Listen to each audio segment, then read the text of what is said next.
Hello folks, and welcome to another episode of Your Organist Entertains. Tonight is the first of our new weekly cycle, so these will be brought to you on Wednesday nights at 8 p.m.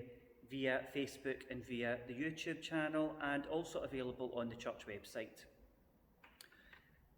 Please do keep sending me all your hymn requests. It's great to hear from you, and it's good to hear the feedback.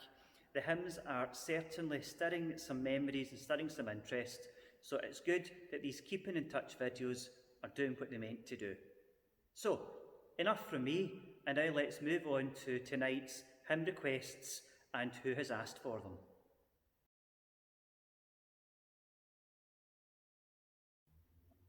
Tonight we start a new little mini-series within our videos, and it's some of the Metrical psalms from our current and previous hymn books. Now, I'm the organist, so I thought it only fair that I got to choose the first one. The first one is the metrical version of the words, "How lovely is thy dwelling place," which was found at number 4 in CH3. The tune is lovely. It's to the tune of Harrington, and the words for me always conjure up an image. Now, I don't like Our Feathered Friends, but there is a verse in it that talks about a bird finding her nest and tending her young, and that always has conjured up for me in my mind the image of that mother bird with a nest and with her young in it. So here we have our first hymn tonight, and it is "How lovely is thy dwelling place."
Your second hymn tonight has been requested by Anne White.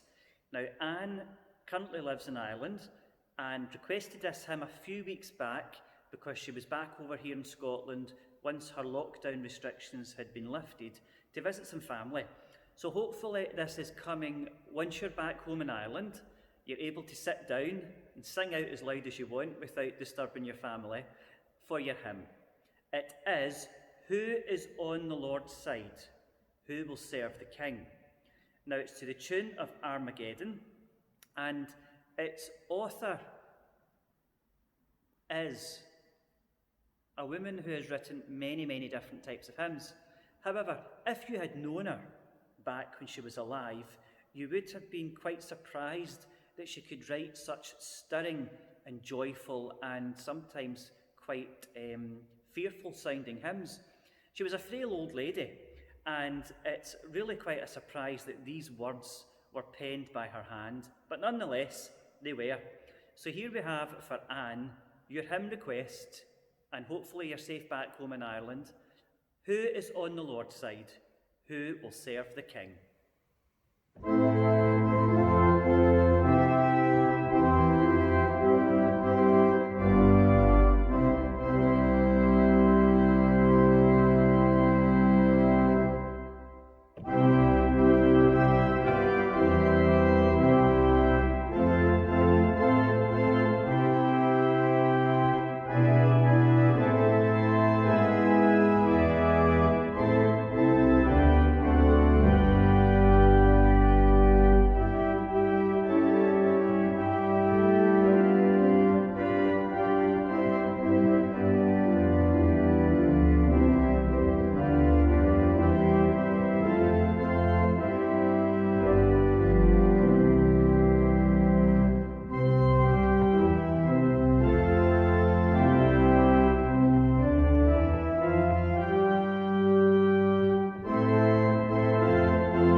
Number 3 in our list tonight has been requested from Elspeth Dornan. Now, this was a new one to me, but it's certainly not a new hymn or song. It's called Ivory Palaces, and when I played it through, it has a lovely melody and harmony to it. Now, Elspeth remembers singing this back in the choir at New Monkland with the organist of the time, I believe, was John Hay. So hopefully this brings back many happy memories of times back in New Monkland for you, Elspeth, as we hear your choice, Ivory Palaces.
Our fourth request tonight, the halfway point, is a request from John Hume, our friend from Edinburgh, who worships at Craiglockhart Parish Church and who also sings in the choir there.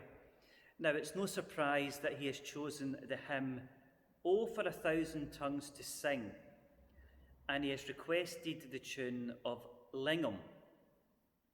Now, I remember my mum, my uncle, and perhaps even my gran, talk about choir items that they sang quite a number of years ago at choir concerts at Chalmers Church in Wishaw.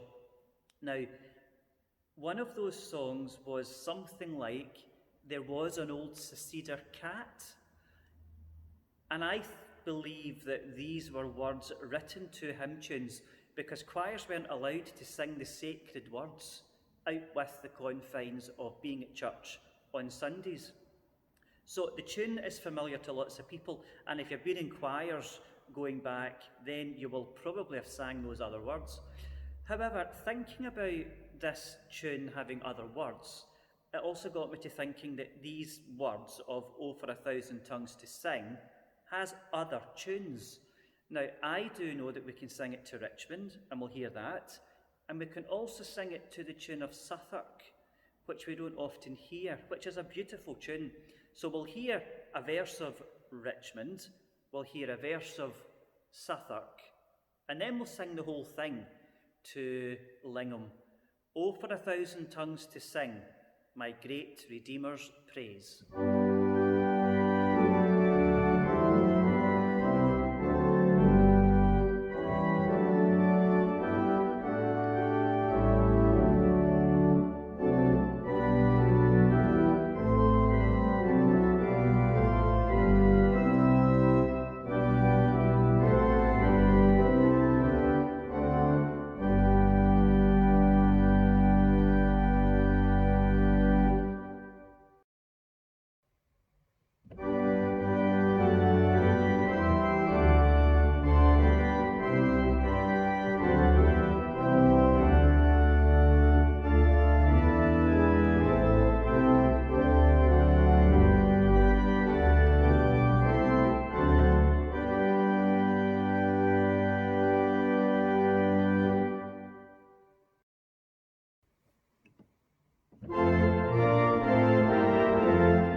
Your fifth song tonight comes to us from South Africa.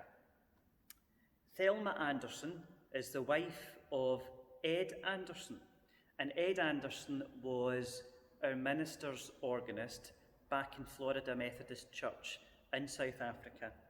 And Thelma has sent us a message about this hymn, and I'll just read it to you just now. The hymn that she requests is I Vow to Meet Thee, My Country, words by Sir Cecil Spring Rice, with the tune by Gustav Holst, apart from the Planets Suite. The interest in the hymn goes back to her family history. It is said that Sir Cecil was her father's great uncle. Her mum and dad emigrated to South Africa in 1946, and Thelma was given the middle name of Spring. Now, this made no sense to her. However, it got her interested in her genealogy. And it turns out that this connection with this hymn was found.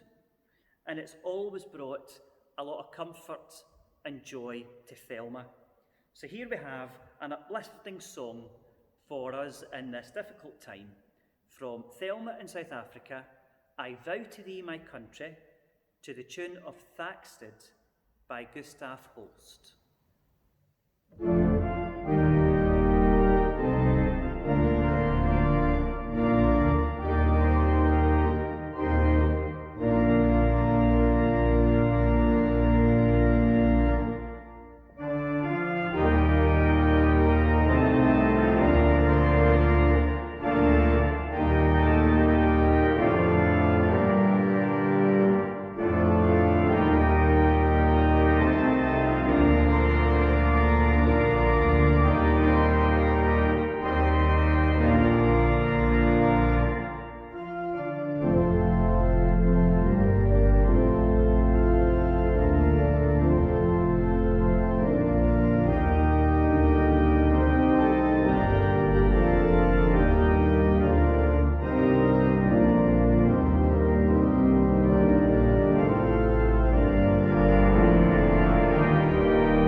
Our sixth song tonight is requested by a good friend of the Organist Entertains, and she is Elspeth McGregor from Hamilton. The hymn that she's requested is a modern hymn worship song, and it is How Deep the Father's Love for Us. Now, I've had this requested before, so I've tried to play it a little bit differently, maybe a little bit softer, and because I am aware that lots of the hymns and songs tonight are of the loud, joyful, and basically pull out as many stops as you can nature. It's a hymn by Stuart Townend, and we sing it sometimes for communion services, and we would have sang it during Holy Week had we been able to gather in church. So here we have for Elspeth, and for everyone else that loves this hymn, how deep the Father's love for us.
Well, folks, we're on to our penultimate hymn of the evening, and this is the 7th hymn, and it's been requested from Drew Aitken. Now, Drew got in touch with me a few weeks ago before we decided to switch to weekly episodes, so apologies, Drew, that it's taken a little bit longer to get this hymn to you.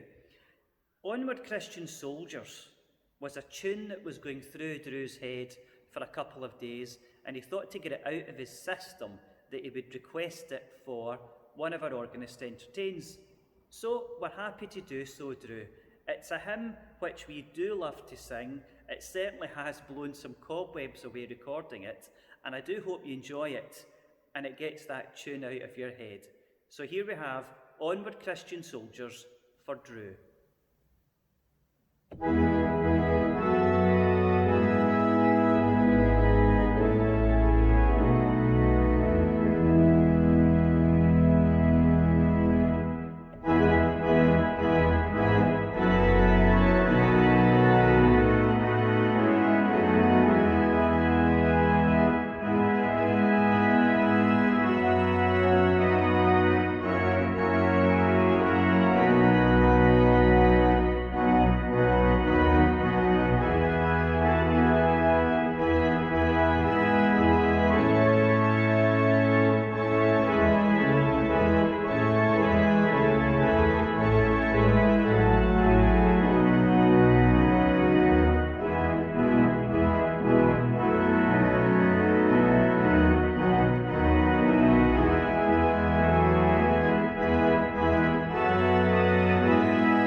Our last hymn tonight, before we get to the final organ piece, it's a hymn we've sang before, and it's a hymn that's obviously much loved by lots of people for lots of different reasons. This time, the hymn has been requested from George Clark. The hymn is "The Day Thou Gavest, Lord, Hast Ended," a hymn that talks about the sun setting on each continent, but that it's still shining on others. He has requested this hymn because it is the favourite of his late wife Rachel. Today, the 12th of August, would have been her birthday. So we do think of you today, George, as you come to this milestone of your late wife's birthday. But we hope that through hearing this song, which was such a favourite of ours, that it brings you some joy, encouragement and hope. It is, of course, sung to the tune of St. Clement. "The day thou gavest, Lord, hast ended."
Well, folks, we've come to the end of tonight's Organist Entertains. This is episode 23, and I do hope that you have enjoyed the hymns and songs that we have had requested and played for us.